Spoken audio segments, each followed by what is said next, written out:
Good morning, good evening, good afternoon, everyone, wherever you are. My name is Angie Snowball Thompson, and I'd like to welcome you back to Business Without Borders. So I took a short vacation. Last week we had a recording from Hazel, who I know a lot of people saw and enjoyed, so thank you for watching that. But we are back live today, and for those of you who haven't tuned in before, what I like to do is meet with people around the world, different countries, and talk to them about culture, because I am a culture coach, and I am very fortunate today to have another culture coach with me, who is far more letters behind her name than I do. But as culture coaches, we both know that sometimes what you read in books is quite different from reality. Sometimes it's the same, sometimes it's a guideline. So I love to have these shows where we get to meet real people from real places and talk about the culture, because now that we have no borders, everyone's working online. It is a free world, and we can work all over the world. So I would like to introduce my guest today, Viviana Premazzi, whom I've met, oh my gosh, probably nearly a year ago, I would say already, through online networking, through the BNI network. And we have been fortunate to speak together, to be interviewed in different places by each other. It's been a wonderful journey with her by my side. I've learned so much from her. And normally we go to one country. Well, today it's a surprise because we're going to two. We are visiting Italy, but we're also talking about Malta. And I'm going to let Viviana take a few moments to introduce herself and tell us about her experience, because she has been in both countries nearly equally, and has a really unique experience with it. So Viviana, welcome. Thank you. And tell us all about yourself. Thank you. Thank you very much, Angie. It's a pleasure to be here, and I really love your show. I think it's very important. Nowadays, it's also, let's say, easier to discuss about like business without borders, because yes, there's less border than before COVID, or this is what we should also, let's say, explore all together.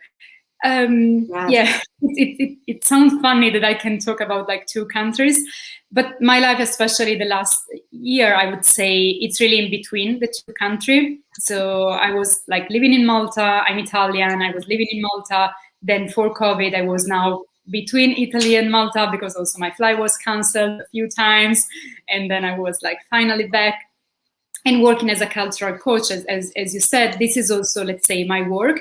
And it's funny because then I think it's the same for you. When we met people, we met companies that want to work with different countries or culture, they think that being a cultural coach or getting support in the intercultural world is because you need it for countries that are far away. So you need a cultural coach if you want to work between Europe and China, or Europe and Latin America. Well, Malta and Italy is very close, but there are still differences. And this is sometimes, especially when I work with Italian clients, that they think that Malta is like Italy, where I have to, let's say, educate them yet that it is a Mediterranean country, it is close, but there are many, many differences. And then, of course, I will talk a little bit about Italy, but also, as we mentioned before, Italy is so big, and we have also different regions and different like culture in the different regions we are very proud of. So I cannot actually speak for Italy, all Italy, but I can speak a little bit for the Italian culture. And then if there is any other, let's say, Italian following our talk, let's say, feel free to interact and maybe comment. Yes, please. As always, if you're watching, feel free to say hi. We love to know you're here. Ask us some questions. I feel the same as Viviana. I could speak for probably two tiny microcosms of the United States, but it's huge. The cultures are so different. And Italy is actually a very large country. I think Americans tend to think of everything as Europe and as small, because we have this vision of the United States. But Italy is a very large country, and from north to south is really a huge difference. So tell me a little bit about, in general, the currency and Italy's language. Not only Italian, right? In northern Italy, we have some other official languages. So tell me just a little bit about everyday life in certain areas of Italy. Okay, so yes, the official language in Italy is Italian. Italy is part of the European Union, so like the currency is euro. and we are part of the European Union, so it's easy, let's say, travel from one country to another of the European Union if you have like a visa for one country, or if you have if you are an European citizen. And life in Italy, I would say that yes, we can divide Italy between like the north, the center, and the south. And considering the language, as I mentioned, Italian is the official language, but then there are languages that are actually recognized not as dialects, but as official languages. And then we have, like, I would say each region, but also in the same region, you can have also different dialects, even if nowadays mainly people use Italian, but you have still a few areas where they use dialect, especially when they speak with the family or they meet with their like grandparents. And this, I would say, is the other important thing of Italy, that is family. And family and personal relationships, working across culture. One element that we always also mention is, and something that I mentioned also in my training, like the Mediterranean countries, Italy, we love food. Yes, that's true. So we love food, and we love like being together with the family. So spend time together with lunch, dinner, or having a coffee together. But this is because this is what we say in the cultural differences. We build trust building relationships. So you in business also, you have to spend time having lunch, having dinner, because like speaking also about your personal life, you actually build your relationships. And for some people coming from a different culture, that can consider this a waste of time. But actually, this is not a waste of time for these countries and this culture, like the Italian one, because it's part of our culture. And I remember my first time in the US when I was there, and I was waiting for someone inviting me for like having lunch together, and no one in my office was doing that, because everyone was having their sandwich in front of the laptop, and I was like, they don't like me, they don't want to have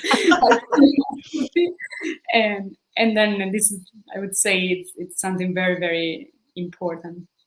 Yeah, definitely. And when you were in the US, were you in Boston? Was that right? Where were you No, when it you was came in to the New US? York. In New York the In New first York. time, in Washington DC the second one. Yeah. Okay, yeah. I knew that. I also knew that by the eat sandwich at your desk and not invite the new person to lunch. Because if you're in the South, we're just like Italy. Like, oh, there's a new person. Look, nobody has to eat lunch at their desk. We get to have a 2-hour lunch. Everyone should leave. So, speaking of different cultures, I was like, I know it was North. I couldn't remember where. That's so interesting, though. And I think, ironically, too, and I loved your insight on this, but as we started to use Zoom more and go online more, and I'm starting to meet people from literally all over the world, lots and lots of countries, the relationship building does tend to be a theme. It's not just now, some cultures are different, but I feel like even less so than before. It's almost something that we're all being pushed to do now, is to build relationships. And that seems funny to me because it's now over a computer. You're almost like someone on a TV show, right? You're almost less real. But maybe that's what's driving us to show the person that we are very real, is that Zoom aspect. But I'm curious to see if you've seen the same thing and what your thoughts are. Absolutely. And I think also because the pandemic was global, so everyone was also affected. So it was something that also we shared as a human beings also. And there is again Yeah. something in culture that is like how much time I should spend in answering the question, how are you? It's just like a politeness, how are you? And good, or how are you? How are you? But now with COVID, and it seems so small things, but I think it's really also a cultural thing and a change that actually we are going through. That is really that even people from a culture, like it could be the US or some states in the US, where the how are you was just like the beginning of a conversation, but then we jump directly into business. Now at least they wanted to know a little bit how your country is going with COVID, or what is the situation there. Really, the how are you is a little bit more on how are you, and we spend a little bit more time on relationships. And then I was also surprised, as you said, because more and more in different countries and culture, people working on leadership or on other topics, they're mentioned this thing of building relationships. So actually it is becoming, from a cultural thing of specific countries, more of a global thing, something that maybe we think it is important despite the culture of origin. Yeah, I think so. I'm so glad you saw it that way too.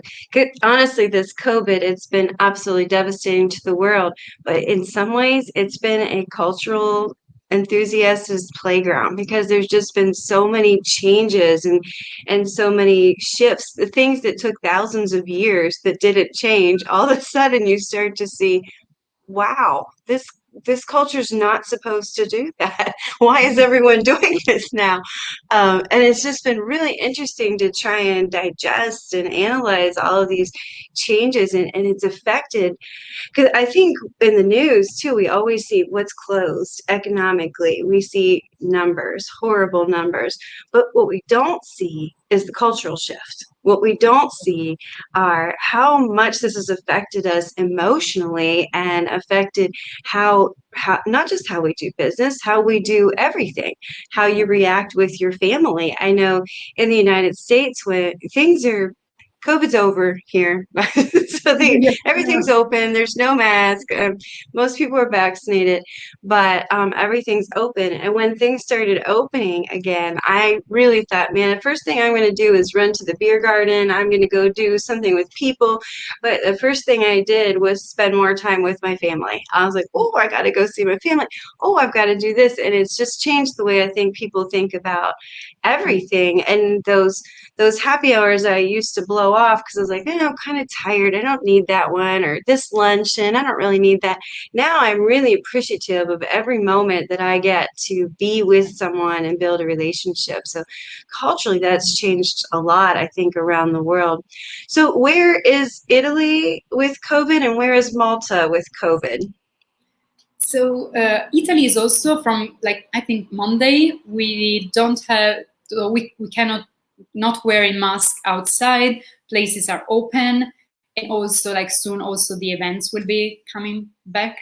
And Malta is a little bit, let's say, better or on like some step forward because it's small, so it's a very small island, and the total population is 450,000, so it's like a middle-sized city, and so it was easy for them to vaccinate the people. So now they have like most of the people that are vaccinated already, also with the second dose, and this is why they started opening sooner, even if they are a touristic destination, and so they still have some restrictions, especially from some specific countries. So if you're coming, you have, so always better to check if you need the test, if you need this green pass that is now this like new thing that people are discussing, and like soon will be for everyone. So the green pass that will actually certify that you had both doses of the vaccine. So for some country, the green pass will be enough. For other countries, you will also need the test, so a negative test. For other countries that are actually kind of the red amber list, you need also to quarantine for like a few days or more. So if you're going on holiday or for business and you're coming from this country, maybe that's not actually the right time to go. But for many other countries, it's easy and safe to go. Okay, interesting. That's great. I love to hear that that's going down. I was just talking to some friends in Malaysia, and they are still on lockdown, indefinite. So I was like, No, oh my yeah, gosh. I read this the other time.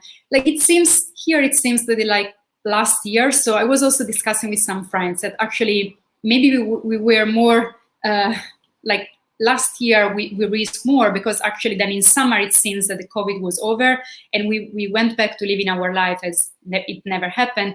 This time we're doing more or less the same, but at least we have the vaccine, the first or the second dose. So it seems that it should be better, because then the risk we know is then that we come to October and like winter start again, and maybe we will be back in lockdown again. And we hope not, because, and before you were mentioning this, so the relationship, the priority, and I remember at the beginning of COVID, also some like BNI colleagues in Malta, but also in Italy, they thought it was impossible for them to meet online. So it was, if we cannot meet personally and touch each other and like and be in the same space, because we need this personal relationship also from a physical perspective. So we cannot do business, we cannot meet. Then they had to change, because that was the only way.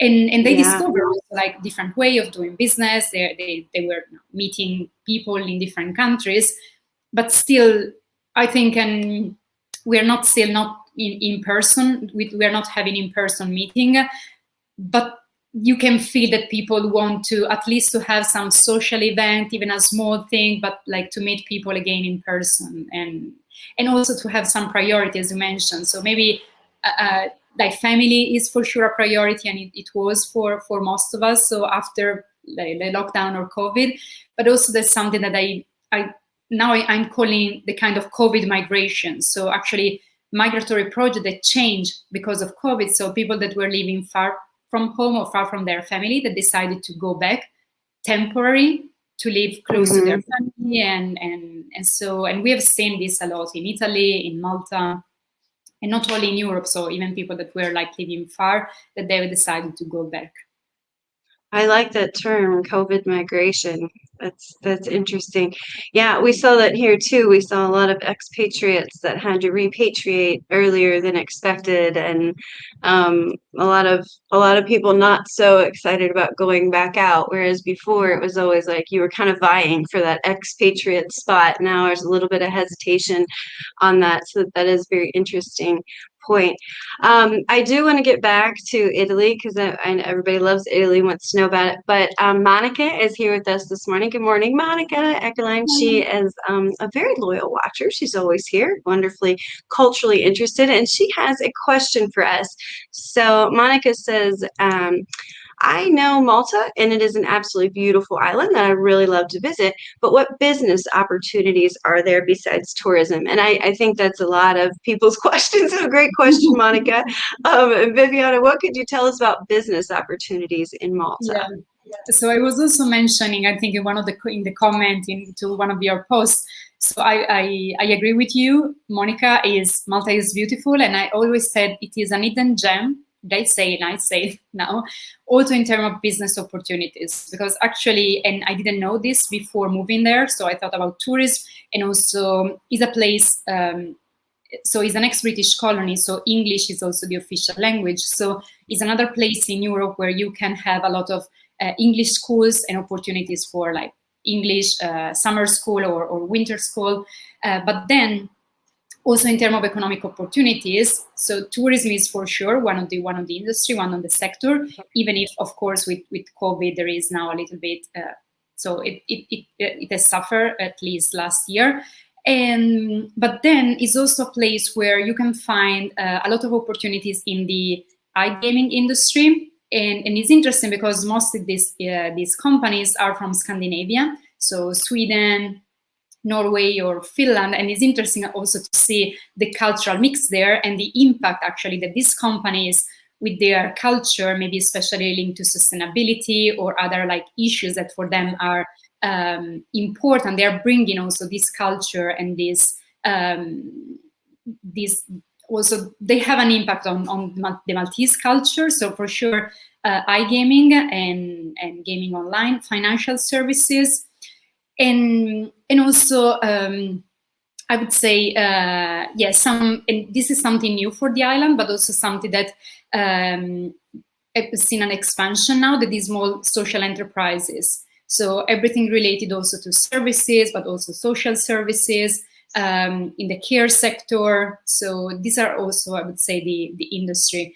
It is interesting because it is small, but it's really international, as I mentioned before. So it's an ex-British colony, so you can have a lot of people coming from the other ex-British colonies, so India, South Africa, Australia, Canada. They say that the Maltese are more outside Malta than in Malta, so you can find more Maltese living abroad. But now they are coming back because this was before COVID, at least, because Malta was a growing economy. So among the European countries, one with a growing economy, and also it's a safe space, it's a safe place. It's small. It's between Italy, between Sicily and Tunisia. So you have a beautiful weather all year round, and you have also it is safe also as a place, and then it's more, so it's also easy, let's say, compared to Italy, as we mentioned. So if I need like a passport or something, maybe I have to travel to Milano or Rome, it's not everything, let's say, easy and close, while Malta, you can really, like in 20 minutes, the traffic is a big issue in Malta, but in theory, in 20 minutes, you can be everywhere. Oh, that's cool. Oh, sorry. I was actually going to show a few more pictures while we're here. So I thought I better show where Malta is. Everyone knows where Italy is, but I don't Yes. know that all my American friends knew where Malta was. So it's like kind of like right down there, very close to. So there was, but also just to show a few pictures I had of how beautiful. Monica mentioned how beautiful it is to visit, and I had always heard that. I've never been to Malta, and I was just looking at some of these pictures, like, oh my gosh! Yeah, And I it is love. correct. I mean, and just some of like everyday houses look so colorful. And the beach and the waters were just so pretty. So like she said, obviously not just a beautiful place to go though. Lots of business opportunity there, and I love that how diverse it is. That's another thing that I think I see with a lot of beautiful island areas and ex-colonies, because you do have that mix of diversity and culture. And I think anywhere that the culture is young, it's easier to build and to break into it. Whereas you go to these other cultures that are 3,000-4,000 years old, it's very hard to establish yourself in that culture as an expatriate. So I think that's a That's true. And now that you mentioned it, the last picture we saw, actually, that place doesn't exist anymore because that it collapsed, that rock. But another industry that is very important in Malta is the filming industry. And Game of Thrones was also shot there, and also other like Gladiator. I think like big movies were shot in Malta because the filming industry is also another industry that is very important for the island. So. Oh, that's so cool. I didn't know that. I love Game of Thrones. That was my favorite. That was probably one of the only TV shows I actually waited to watch it. I was like, oh, it's on Sunday night. It's coming. So I can see why though. That's beautiful. There's just so many pictures I couldn't really choose. So I'm like, oh. I just want to say quickly hi to Johan. Our buddy Johan here is from Sweden. And my friend Carl is here from Malaysia. Johan is very cool with photography. You got to go check him out. Carl's really good with feng shui. So some really fun people to have with us today. So let's go back to Italy for a minute because there's just so much to talk about Italy. First of all, I was surprised because Americans always thought they invented pizza, but pizza actually is an Italian thing from Naples. So I thought that was important to know. And we always think of pasta from Italy as our American thing that we think of. My favorite dish, Italian dish, is saltimbocca. I love that one. What is your favorite Italian dish that Americans may not think of? That's difficult. So I can tell you before a funny story because I live in the US and I live also in Brazil, and I love pizza with pineapple, but I cannot tell to my Italian friends because it's something you cannot have. For them, you cannot have pineapple. So I love That's funny. pizza. I cannot say that I love pizza with pineapple. So pineapple pizza is for sure something. And I would say also like I love sweet, and one Italian. I think also here there is a little bit of a controversy in which region it was invented, but it's something called tiramisu. It is with coffee, mascarpone. Oh yeah, Yeah, that's but then definitely also, another favorite. also on this, it's very interesting because food, and it's really the food culture of each region. So depending on the region, so Naples, there is like pizza is for sure a tradition there. You also have some traditional sweet. And you can have something also in some period of the year, like Easter or like Christmas. And then coffee is also something that is, they say, like in Naples, they did in a different way compared to, let's say, the other region. Then meat maybe is more common in some region and less in other. But it's interesting, for example, and it's the same with Malta, but in Sardinia, that is an island, actually is not fish the traditional dish, but it is pork. So a small version of pork. And it is the same in Malta because the traditional dish in Malta is rabbit, actually, it's not fish. Because they were an island, they were exposed and they were like worried about what used to come from the sea. So actually they turned to land to have their food. While it's different in Sicily when they have more like fish, and also they're like amazing sweet and other maybe like not fast food, let's say street food tradition, for example, in Sicily, or then the granita siciliana, so something that is really specific in each region. Yeah, and we are also, our idea of pizza is sometimes different. Johan's got a kebab pizza in Sweden. I think one, And one our interesting thing about pizza is also that in Italy, usually we have, like, each of us has one pizza. But for example, in other countries, like also Brazil, you actually have one pizza for the group and you share, you just have slices. And I remember my first time, they were like, how you can eat a whole pizza? It's like, it's too big, but for us, it's the normal. We don't think it's too big.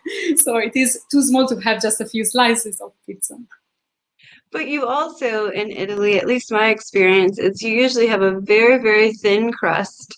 So it's, whereas in the United States, a lot of times there's this big fluffy Okay. crust. So it's almost like 6 pizzas, even if you had this 8 inch, because there's just like so much crust on it. Like, no wonder we can't eat that. Where, because Germany also tends to like the very thin pizzas. So we order one pizza, right? Because it's very Yeah. thin. It's only about this big. It's not, bigger than the table. And I like that concept because you can get what you want. You can have your pineapples, and I'll have, my caprese or whatever I like on it. We have all kinds of stuff on pizzas over here now. It's really getting out of control. We need a pizza police.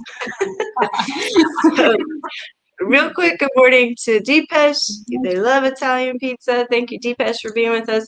And Monica has another. Let's see. She says, I know there used to be several summer schools to learn English during the holidays. I'd very much like to know how that played out during the pandemic and what the impact had on that school. Do you happen to know if what the Yeah. impact was on schools? Yeah, I don't know this year, but last year they say that they had only, let's say, the 25% of what they used to have the previous year in terms of people coming from to study English in Malta. And in fact, a few schools, so not the big one and not the international one, but they had to close. So I know a few schools, maybe they wanted to be more, let's say, a boutique school or something more like tailor-made with individual services. It was complicated for them because then maybe they have like a building to rent, or also maybe some like rooms or apartments for the students. A few of them transfer the courses online, but of course the idea is also like having and living in different countries in studying English there, and then having an impact on tourism. So this year, I don't know how it will be, but like June, for example, there was a lot of French coming. Of course, maybe it will be more for the countries that are closed, so group of students from the country that are closed. But then, yeah, they hope also with the vaccination and everything that is like safe and with the COVID still restrictions in places, or at least some measure to assure the safety, that this can like come back, if not like before COVID, but better than last year. I mean, what a great idea, though. Come on vacation for 2 weeks to this beautiful paradise, and I'll teach you English. Yeah. I think you might need to get an extra room, Viviana. I'm just gonna come over and we'll teach English. I'll teach English. You teach culture. We'll be a whole package. Come to the island. It's That's what we'll interesting do. also because, yeah, of course, let's say it's not the British English, so it is English, but also Malta, they have a strong accent, so that is different than the British one, even if like part of the island also they like and they speak with the British accent.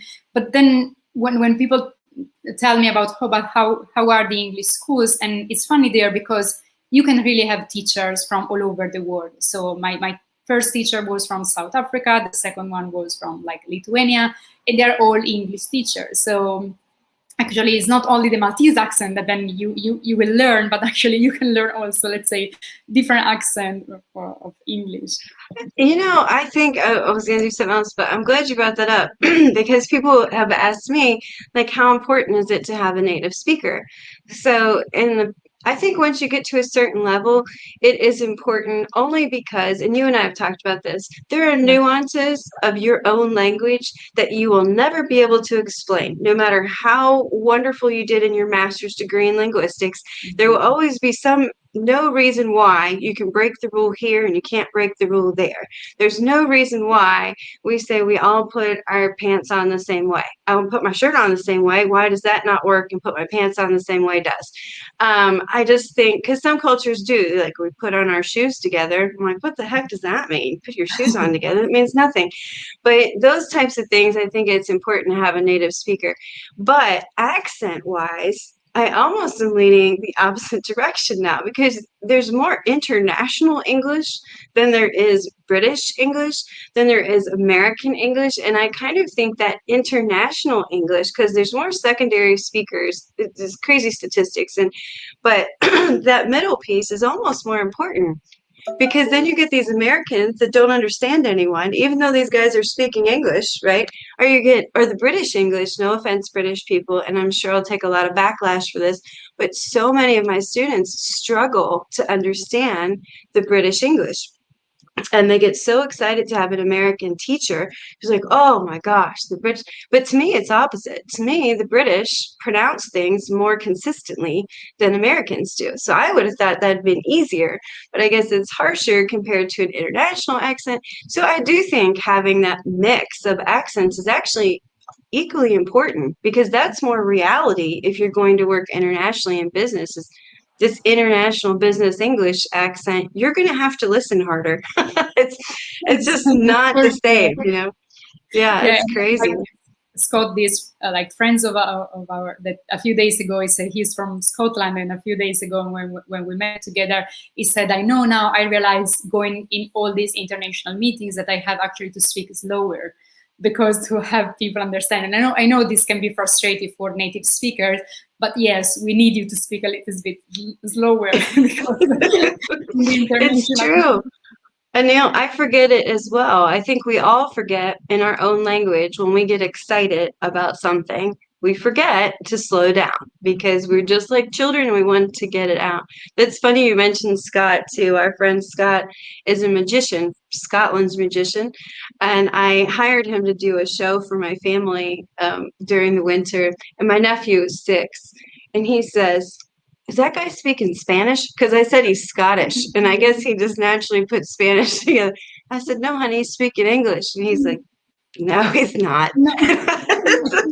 It took him probably 10 minutes to acclimate to the accent so that he could understand. It's English to English. It was a really funny thing to see, but he kept saying, are you sure he's not Spanish? I said, I'm sure he's not Spanish. So funny how that works. So hopefully Italy is starting to open back up is one of the things that I heard you say. So Yes. for those who have not been to Italy, absolutely should go. I was shocked that you squeezed 55 UNESCO World Heritage Sites into Italy. Oh my gosh. And they tie with China as the country with the most UNESCO sites in the world. So I have been to Italy. Can't count how many times, but didn't know that myself. So I thought that was cool. And something else that I have clearly missed somewhere in Italy, and I don't know if you know this or not, but I was doing some research and I saw that there is a free wine fountain. Is that true?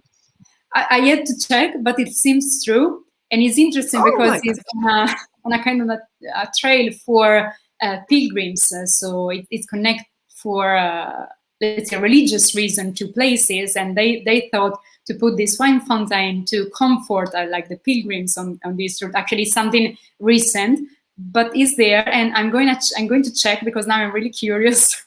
And since it's also I just checked also that with COVID there was any restriction, but it seems that the fountain is still there. So I'm gonna Oh, check. yay. Oh, that was fun. I was looking through it and I thought, man, all the places I've been in Italy, I can't believe I didn't notice there was a free wine fountain somewhere. I missed that. Maybe it's a good thing. No, I thought that was fun. So we have talked a lot about the languages. So Italy, mostly Italian. They have some other languages. Malta, primarily English. Another good reason to work with the country of Malta. Let's talk just a tiny bit more about culture. You talked about building relationships as important to working with Italians and the Maltese. What other pieces of cultural advice might you give people that are interested in connecting with people from Italy and working with people from Italy or Malta? Because Malta is also also becoming kind of a new beep on my radar. You know, I always thought of it as Monica did, like just this beautiful island. And knowing you, I'm like, there is so much happening there. It's really something to look into and get to know people. Yeah. So what kind of cultural tips would you give us? So I think for Italy, yeah, as most of the Italian, they speak Italian, and now the new generation are speaking English more and more. But it's really, I think it's important if you want to do business in Italy to have some Italian with you or translate all the materials in Italian, because that will be an easiest way, let's say, to get into the market. Also because of those like nuances that you were mentioning, because then it's not only Italy, but it's also about the region. So maybe you need to adjust also your communication to the different region, the north, the south, the center, and specific region. So this is very important, I would say. It is also, time is also something that, again, you can find differences, but we have this, what is called flexible idea of time. Then this is something I myself, I'm struggling, because I'm from a small town between Milan and Switzerland, so I'm always like early. But yes, for example, at the university, we used to have this, like, it's called academic 15 minutes kind of. So the lessons can start 15 minutes after. If it is 9 a.m., it will actually start at 9:15. If it is 10, then it's 10:15. And this is something like people coming from like Germany or also the US, maybe they can struggle, because if it is 9 a.m., it is 9 a.m. So it is a different idea of time. But again, it's time for building relationships. So this is, I would say, the other like suggestion maybe for doing business is also that we don't jump and speak straight about the business, but also, so it's not only the lunch or the dinner, but also there is this chit chat that can be a little bit longer at the beginning, what you have done over the weekend and how are your kids. That was also something that I found interesting, because during the pandemic, some of my clients, they were like, but why this client of mine is sending me all this picture of the kids, the dogs, like everyone in the family. I want to discuss about the business. But this, let's say, it was a way with a distance communication to build the same relationship, even without, let's say, spending time together or having this like chit chat during a business meeting. And yeah, this is what I would say. That's interesting, because people ask about that a lot working with the States, and I always say, depends where you are. Depends who you're working with. Depends if they were born in New York or Texas or Florida or South Carolina. Depends. That's the hard part of our culture, being such a hodgepodge of different cultures. It's like it really depends on where you are, and then it moves around.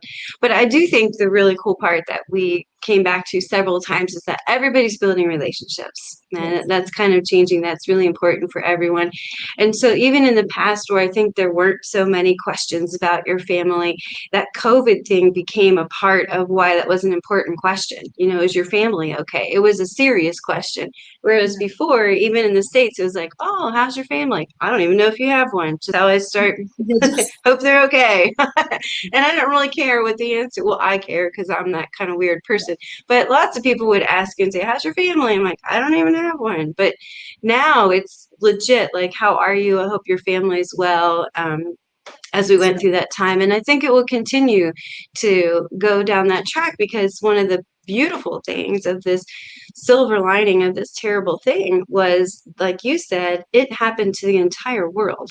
So it's something that we can all empathize with, and we can all come together over, was the struggles that we had, and that we all made it, that we all came out the other side, and that things are starting to go forward. So wonderful to have you today, and I could go on about Italy forever, so we probably don't want people to have to listen to us for 2 hours. But do you have anything else that you want to add about Italy or Malta? What I would say about Italy, because before you mentioned the UNESCO sites, and I think this is also something that COVID changed a little bit about us. There was this idea of discovering more what was locally available, also because last year it was more difficult to travel, and even now maybe you have to get tested, everything is more complicated. And I think that also for Italians it was an interesting journey to discover how many, let's say, beautiful places we have. And I know that, like, let's say, coming from the US, most of my, like, let's say, American friends, maybe they come and they travel to Naples, Rome, Venice, Bologna, and that's fine, of course, because they are like beautiful cities. But also my suggestion is also try to discover maybe other places that are, let's say, less touristic, but they can really be like hidden gems, or really you can find something that is very unique, maybe specific of that region, and it will really be a discovery, a beautiful discovery. Yeah, I would second that because many times we drove in Germany. I had a little Wohnmobil, a little tiny RV. So we would drive sometimes very all the way through Italy and just stop randomly, and some of those little towns that in America I would say weren't even on the map, but that little town that was, just too far to go tomorrow, were some of the most beautiful places that I've ever been. And the people. Everywhere I've gone in Italy, whether north or south, you can see some differences, but the people are overwhelmingly friendly, overwhelmingly happy to help.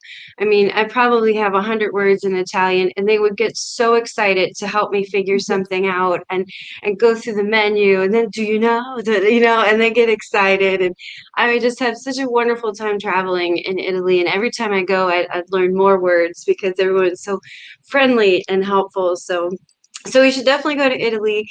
We should definitely check out Malta, get to know more about Malta. And just one parting question, which is kind of funny because it's really the reason I chose Viviana to do this just herself. Because as we know, sometimes I have 2 people, 3 people, whatever. But I wanted to choose just her as well because I wanted to talk about the expat experience. Like, how did you feel about moving from Italy to Malta? What made you do it?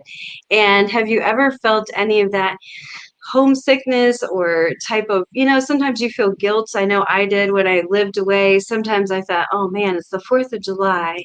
I should be celebrating this. But no one here knows that it's the 4th of July. And I don't want to sit in the, living room with myself with a sparkler.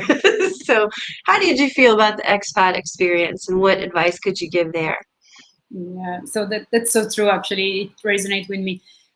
So when I moved to Malta, before I was in the US, so let's say I already made the decision of leaving Italy. I was like self-employed for 10 years before in Italy, and I thought that my time was gone. I wanted to try something else. And I didn't know anything about Malta. So I just went there and I said, let's hope. And as you know, I love the US. So I was okay, let's see how kind of cultural shock I will have, and then see how I can handle it, and in case I will go back to Italy. But actually, no, like Malta for me was a beautiful surprise. And then, when relocated to a country, they say there is these phases. The first one is the honeymoon, and then it starts with the cultural differences. So then it's the cultural shock, and then there is, let's say, the adaptation or the adjustment. I think I'm still in the honeymoon with Malta, even if, and especially during COVID, this was evident because living abroad, like worry for the family back home, and Italy was one of the first country affected, and it was like very affected by COVID at the beginning. So I was there, let's say, worried for my family back home, useless, helpless, because I couldn't actually do anything, and also the airport closed. So that made me think a lot, and also think also about my COVID migration. My partner was in Italy, and so there was also this idea, as you said, of I want to spend more time with the people I love, because then we don't know. So all the uncertainty around us also made us think that. So then this year, actually, as I was living between the 2 countries, I think that this is something that also is happening to many people that have like live abroad, is where then you try to come back, but you don't fit there anymore. So actually, you have to find a good balance between like knowing then that you are still an Italian, I'm still an Italian, but then I had all these international experiences. So there are things I'm struggling in Italy, as there are things I'm struggling with in other countries, like also Malta. I'm not saying that the other country is perfect, but I know that for me, for what I am, the way I am today, there are more things that I found that are better for me in Malta than in Italy. But then, of course, there is this like life in between, because I'm not Maltese. I would never be Maltese. And I'm sure there are also some cultural differences that I'm struggling with in Malta. Also, let's say the environment. So it's an island, it's beautiful, but then there is let's say, less green compared to Italy. So the suggestion also that I always, and I want to share here with you also as a really a personal suggestion, because it's something I used to say during the training because I strongly believe it, but I've now gone also through that myself. I think your why needs to be very, very important. So why you're living abroad, why you want to move. Because if your why is strong and you get confirmation of this is the reason why you're doing this is the reason why you are abroad, or this is the reason why you are back, you can, let's say, justify and adapt and adjust. But if you don't know why you're doing something, or if you're just following what the others are doing, or there is where something can, so the feeling guilty or all this also, let's say, sense of loneliness can become then unbearable. And in that case, it's better to act before, because also what COVID made evident, and maybe you remember last year I had this series, I was far from home, a talk with a friend abroad, and there was an increase of like, let's say, the focus about mental well-being, because also the mental health of expat was, the situation was more stressful for the expat during COVID, because again, they were abroad, the airport closed, maybe they couldn't like reach their families. And so this is why it's very, very important that you reflect on your migration, why you're doing this. And again, if there is something that is not working, make another decision, maybe let's say come back or move to another country, but before this become a mental health issue, that it can, because the sense of loneliness also can be, and COVID had made evident that if you are in a place and you're not building relationship there, and you cannot go back to your country, then you are there alone dealing with a pandemic, and so this can be really hard.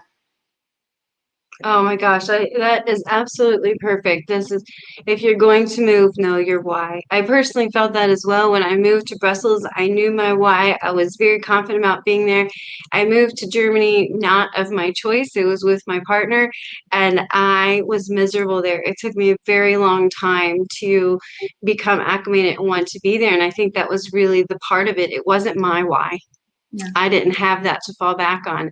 And it also started to build resentment, because I'm like, this is your why. It's not my why. I don't want to be here. So I think that that's really important. That's also why a lot of people, I have other language teachers, sometimes other culture coaches, and people ask me, oh, why do you bring your competitors onto your show? I say, because they're not my competitors.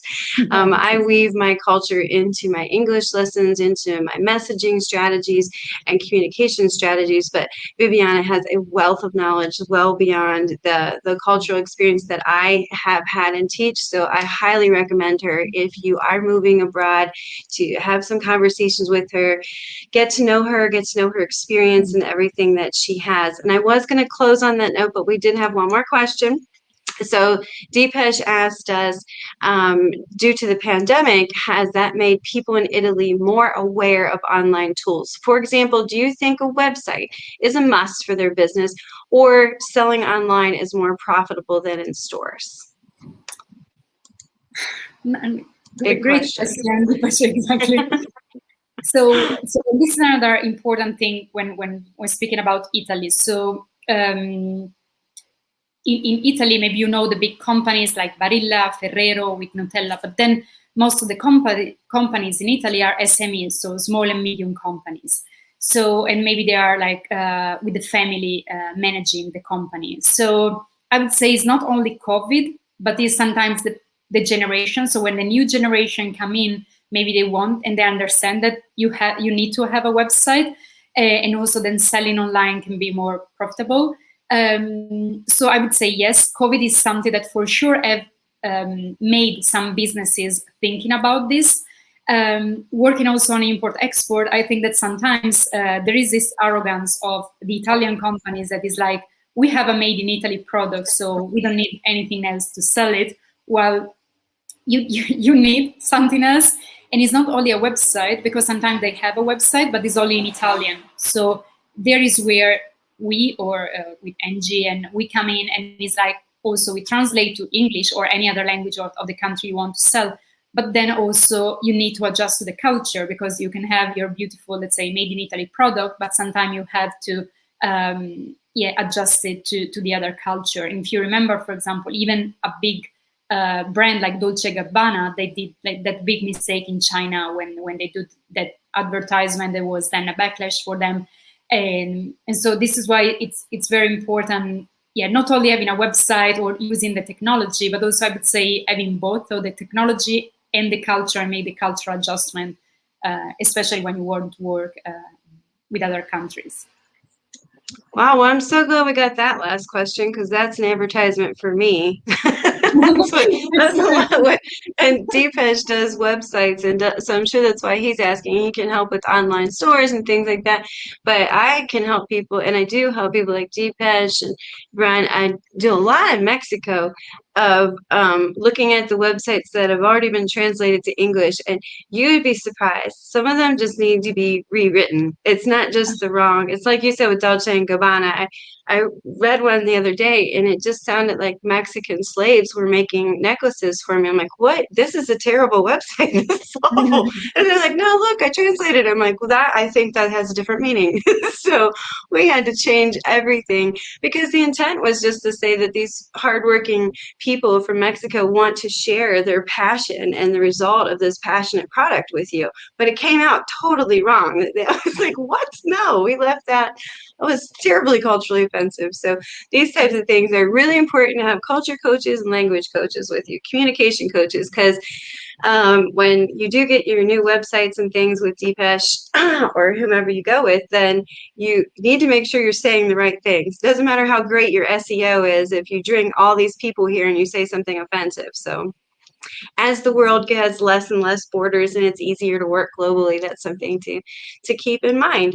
So I just want to say thank you again, Viviana. I just felt so lucky to know you. The first time I met her, I thought, holy cow, you don't always meet a woman that is more beautiful inside than out, and you're just stunning outside. So I'm like, this is just a wonderful human. And I'm just so happy to have you as a part of my journey and my career and on my team. So thank you again for being here and being a part of everything with me. Thank you. Thank you so much for having me. You are welcome. And please, I encourage everyone to connect with Viviana. I dropped her LinkedIn in the conversation. So feel free to connect with her and get to know her better. And if you have any questions, just let us know. And next week, Business Without Borders will be back. And I think we're in Brazil. I should have checked that earlier, but I will send it out and let you know. But I'll be back next week at 8 o'clock. So thank you, everyone, for tuning in. And I look forward to seeing you next week. Thank you. Bye-bye.